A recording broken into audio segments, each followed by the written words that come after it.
Halo, assalamualaikum warahmatullahi wabarakatuh. Salam sejahtera buat kita semua. Kali ini aku mau ngebahas tentang tumbuh kembang anak atau ada istilah SDIDTK, stimulasi deteksi dan intervensi dini tumbuh kembang anak. Ada istilah motorik kasar, motorik halus, kemampuan dia bahasa, kemampuan dia bersosialisasi dan kemandirian. Nah, kita bahas dari yang janin, bayi atau balita dan hingga dia berusia prasekolah. Nah, untuk kali ini aku ngambil sumbernya dari Kementerian Kesehatan RI tahun 2010. Judulnya itu Pedoman Pelaksanaan Stimulasi Deteksi Dini dan Intervensi Dini Tumbuh Kembang Anak di Tingkat Pelayanan Kesehatan Dasar. Oke.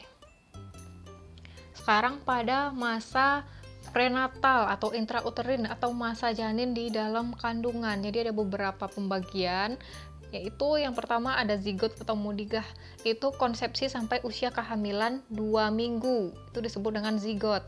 Kemudian masa embrio itu dari 2 minggu sampai 8 atau 12 minggu.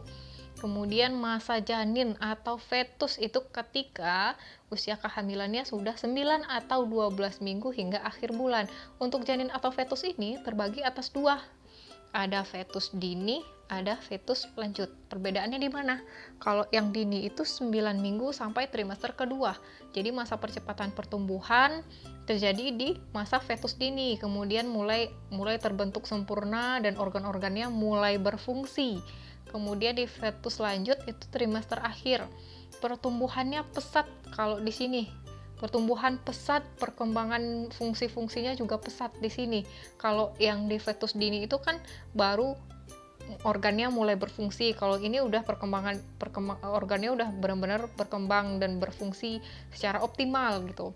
Kemudian pertumbuhannya juga pesat. Makanya pernah dengar nggak? Kalau misalkan dia udah hamil akhir itu jangan terlalu banyak makan ini nanti anaknya besar, yang kayak gitu pernah dengar kan. Kemudian di sini masa fetus lanjut ini ada transfer imunoglobulin G dari darah ibu melalui plasenta atau IgG, atau kita kenal dengan istilah imunisasi yang didapat secara pasif alami melalui sawar plasenta ibu. Itu dia di masa fetus lanjut atau trimester akhir. Nah, sekarang perkembangan anak-anak itu gimana sih pas dia udah lahir? Ada beberapa istilah, itu ada motorik kasar, motorik halus, dan kemampuan bahasa. Untuk motorik kasar itu kata kuncinya adalah yang berhubungan dengan otot besar. Seperti apa? Angkat kepala, berguling, berjalan, merangkak yang seperti itu menggunakan otot besar, kerjanya lebih berat, itu motorik kasar. Kemudian motorik halus itu berhubungan dengan mata dan tangan, mata atau tangan gitu. Jadi dia memandang, melihat, memainkan, melihat yang bergerak, melihat benda kecil, memegang benda, meraba, itu berhubungan dengan motorik halus. Jadi kata kuncinya adalah mata dan tangan. Jadi organ-organ yang digunakannya itu lebih kecil. Kalau motorik kasar itu dia otot besar yang kerjanya berat-berat. Itu aja sih kata kuncinya yang perlu diingat. Kemudian untuk kemampuan bahasa jelas ya, itu komunikasi. Nah, ada satu lagi, itu kemampuan sosial kemandirian. Yang ini nggak terlalu aku bahas di sini. Kenapa? Karena sosial kemandirian itu interaksi dia dengan orang lain gitu. Misalkan ibunya ngajak ngomong, bermain cilukba, dia kasih feedback gitu. Dia juga bisa seperti itu gitu. Itu lebih ke sosial kemandirian. Nah, inget ya, jadi motorik kasar itu otot besar, motorik halus itu berhubungan dengan mata dan tangan. Dua ini sih yang paling terkadang orang bingung ngebedainnya gitu. Terutama buat bidan-bidan, calon-calon bidan yang mau UKOM, atau buat bidan-bidan yang mau ujian SKB CPNS nih. Nah, sekarang ada tahapan perkembangan anak menurut usia. Jadi mana sih yang termasuk motorik kasar, motorik halus, bicara dan bahasa. Nah, di sini kalau di sini dibikinkan sebenarnya dibikinnya secara umum gitu, nggak dibagi mana motorik kasar, motorik halus, bicara dan bahasa. Jadi kita coba bagikan motorik kasar itu yang seperti apa, motorik halusnya seperti apa, bicara dan bahasanya seperti apa. Nah, tadi kita ingat motorik kasar itu yang berhubungan dengan otot besar, motorik halus yang berhubungan dengan mata dan tangan. Kalau bicara dan bahasa jelas ya. Sekarang gini, usia 0 sampai 3 bulan. Dia contohnya itu seperti mengangkat kepala 45 derajat, geleng kanan dan kiri, jelas otot besar yang digunakan. Motorik halusnya apa? Melihat, menatap wajah. Kemudian bicaranya masih mengoceh, suaranya tertawa, dia tertawa keras gitu. Kemudian usia 3-6 bulan, mulai dia berbalik telungkup atau telentang, angkat kepala 90 derajat, mempertahankan posisi kepala tetap tegak dan stabil. Ingat, dia itu pasti naiknya tuh berurutan gitu. Jadi kalau mau hafalin ini, mau pahamin ini, kalau dari aku sendiri saraninnya, kalau di dekat sekitar kita ada anak-anak kecil gitu, kalian bisa kira-kira ini, oh iya dia sekarang udah bisa kayak gini nih, dia aja baru 2 tahun tapi dia udah bisa kayak gini nih gitu. Kayak pakai apa ya, imajinasi deh gitu. Kalau buat dihafal ini cukup susah ya kalau buat dihafal gitu, jadi harus dipahami aja. Kira-kira mungkin nggak ya dia usia segini itu udah bisa kayak gini, dia mungkin nggak ya usia segini gitu. Kalau untuk motorik kasar bisa ya, kalau untuk motorik halus emang agak susah, jadi ingat beberapa kata-kata kuncinya aja gitu. Kemudian kita lanjut ya. Untuk motorik halusnya usia 3-6 bulan itu mulai menggenggam pensil, mulai nih pegang-pegang pensil, meraih benda dalam jangkauan yang bisa dijangkau gitu. Kemudian dia memegang tangan sendiri, memperluas pandangan, arahan matanya ke benda-benda yang kecil gitu. Kemudian dia bisa suara gembira, tertawa, memekik gitu. Emang terlihat itu gembiranya gitu. Lanjut nih, usia 6-9 bulan, dia udah bisa duduk. Belajar berdiri, kedua kaki menyangga sebagian berat badan. Jadi dia mencoba buat berdiri sendiri gitu. Kedua kakinya dia dari duduk itu mencoba buat berdiri gitu loh. Nah, kemudian dia merangkak meraih benda-benda yang ada di sekitarnya dia. Itu usia 6-9 bulan. Untuk motorik halusnya misalkan memindahkan benda dari satu tangan ke tangan yang lain. Jadi misalkan diambil dengan tangan kanan dipindahin ke tangan yang kiri, atau pungut 2 benda masing-masing satu tangan. Jadi satu tangan pegang pensil, satu tangan pegang pena gitu. Kemudian pungut benda sebesar kacang. Kan dia tadi tuh ada tuh, misalkan di lantai ada yang sebesar kacang lah yang berserakan. Nah, dia udah bisa ngambil gitu. Itu kan halus ya. Nah, sekarang untuk yang bicara dan bahasanya, dia bersuara tanpa arti. Jadi mama, papa kayak gitu.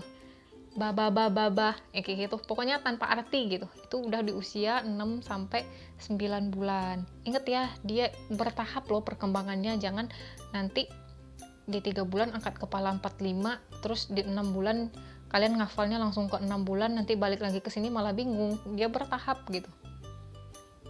Nah, lanjut nih. Ada usia 9-12 bulan. Mulai mengangkat badan dengan posisi berdiri. Belajar berdiri 30 detik atau berpegangan di kursi. Jadi pas sudah berdiri itu dia berpegangan di kursi cuman 30 detik aja. Terus berjalan dituntun, kita pegangin, dituntun gitu. Itu motorik kasar karena otot besar ya, berjalan itu otot besar. Motorik halusnya yang seperti apa? Menggenggam erat pensil. Oh, tadi dia cuman genggam pensil, tapi ini udah erat, benar-benar udah bisa pegang pensil gitu loh. Memasukkan benda ke mulut, kayak nyuap apa gitu. Misalkan dia tadi ngambil biji kacang nih, biji kacang yang diambil di usia 6-9 bulan, dimasukinnya ke mulut. Udah bisa masukin ke mulut nih 9-12 bulan gitu. Bahasanya dia mengulang atau menirukan bunyi yang didengar 2-3 kata, tapi nggak ada arti gitu. Apa yang kita ngomongin sesuatu gitu. Makan, dia coba niru nih kata-kata makan itu, makan dan minum misalkan, dia coba tiruin, cuman kata-katanya itu masih tanpa arti gitu. Kita bisa dengar apa sih gitu, padahal dia sebenarnya niruin apa yang kita ucapkan kayak gitu.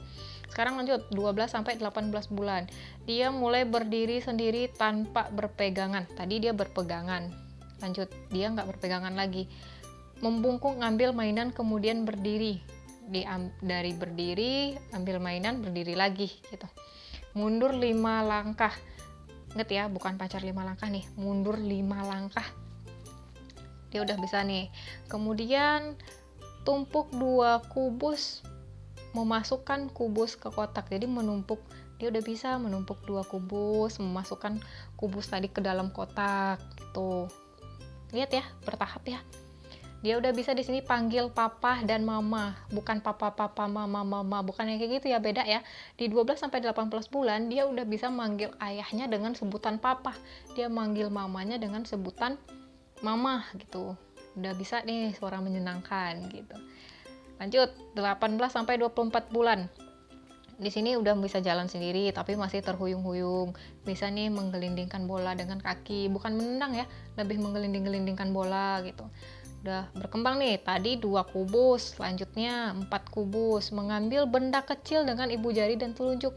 Kalau yang tadi dia di usia 6 sampai 9 bulan dia ngambil benda sebesar kacang gitu, pakai tangan ya. Kalau di 18 sampai 24 bulan itu sama jari sama telunjuknya dia udah bisa ngambil gitu.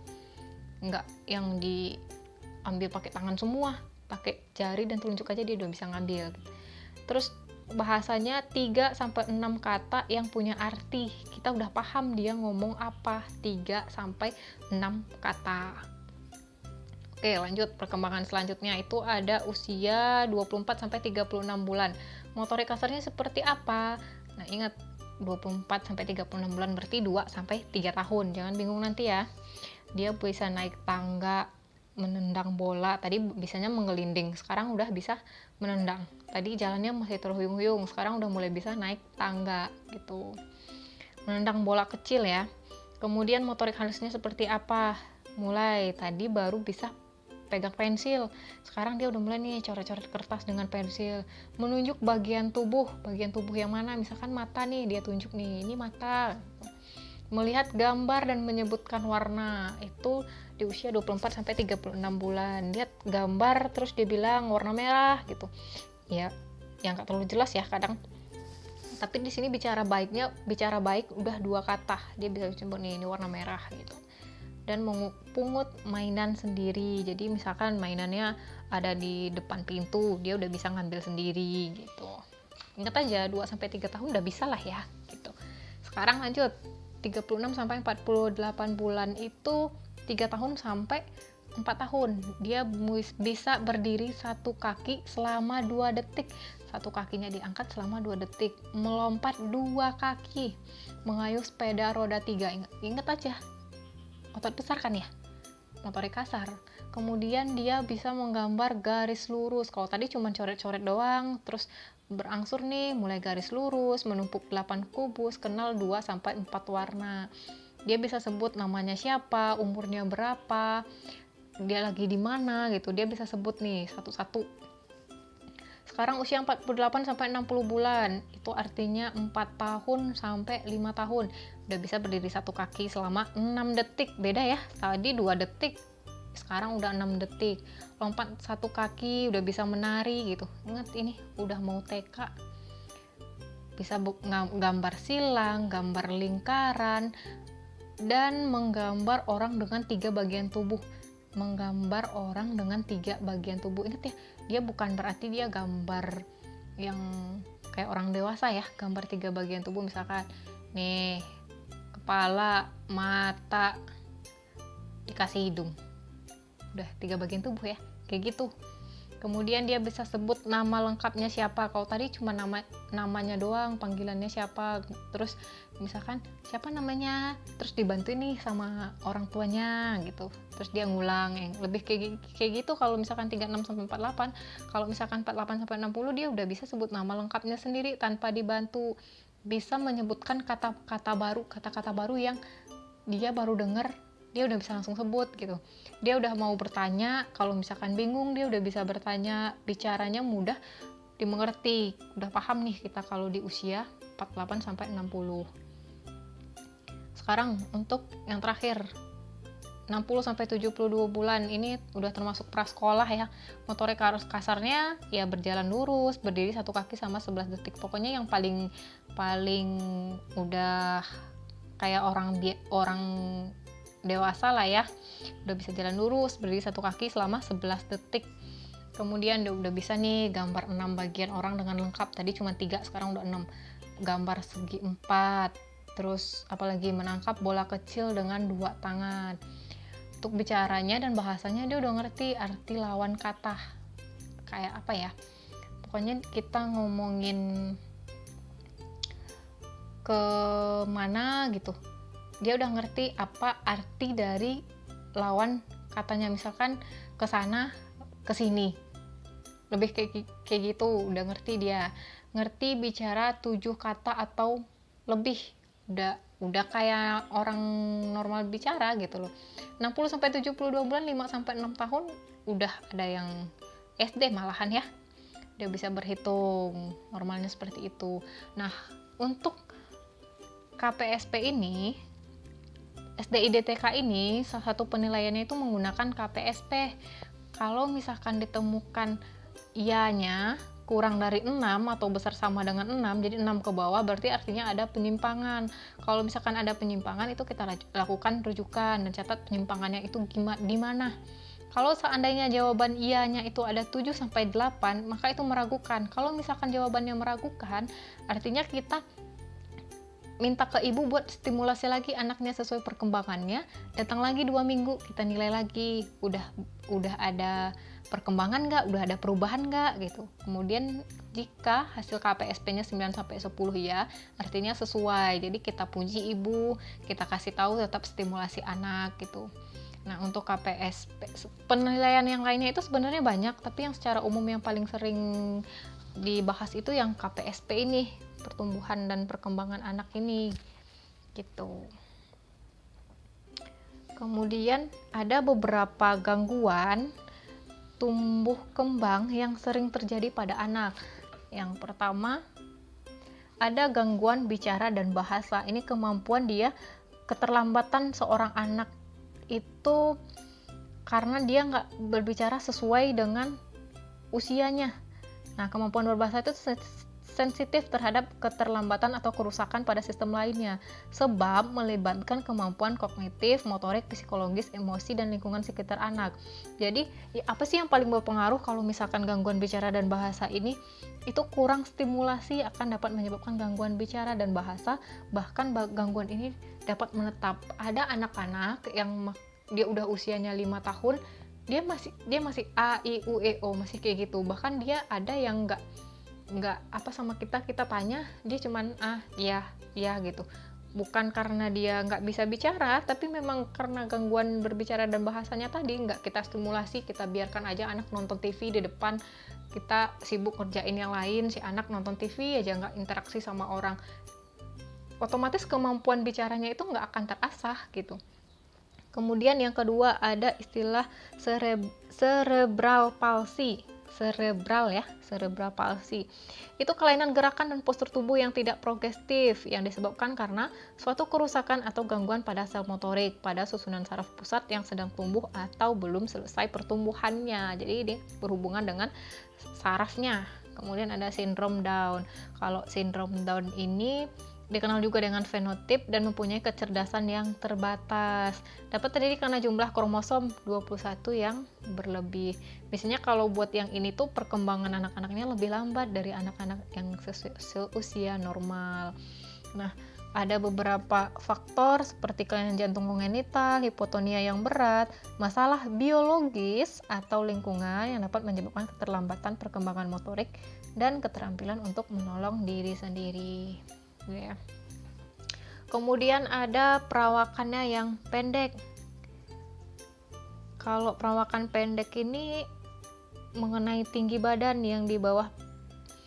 Kalau ada tuh penilaian tinggi badan menurut usia, tabelnya kalian bisa lihat sesuai usia normalnya berapa gitu.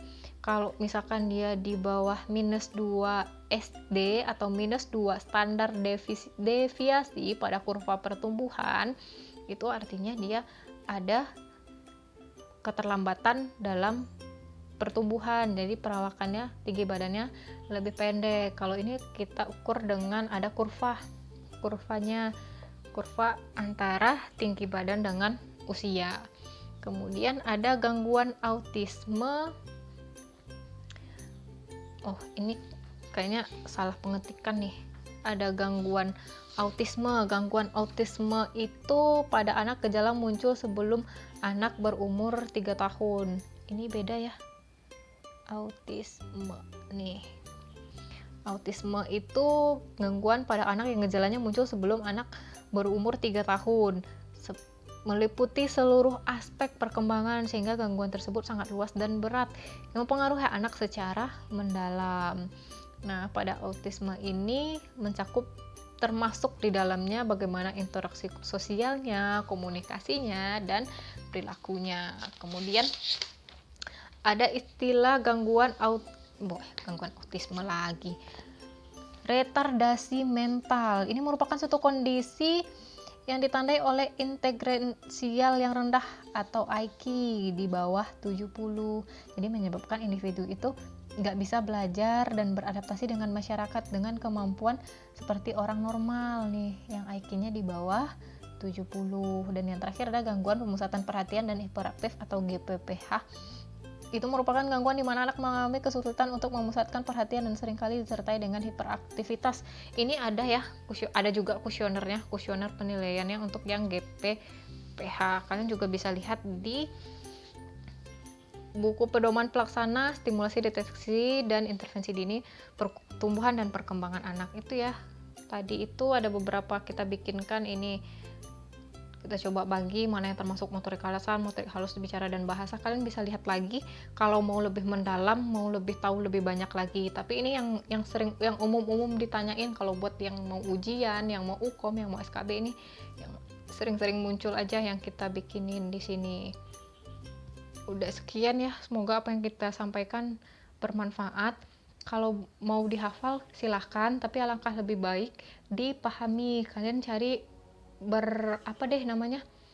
menghayal deh gitu. Coba, oh anak seusia gini dia udah bisa kayak gini, habis itu dia bisa gini sampai usia segini gini.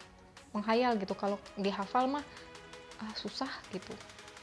Jadi saran aja, tapi kalau kalian mau hafal silahkan.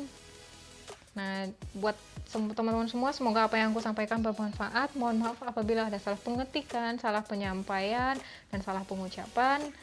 Semoga apa yang aku sampaikan benar-benar bermanfaat dan ambil yang baik-baiknya aja. Jangan lupa like, comment, and share, dan subscribe channel ini. Terima kasih. Wassalamualaikum warahmatullahi wabarakatuh.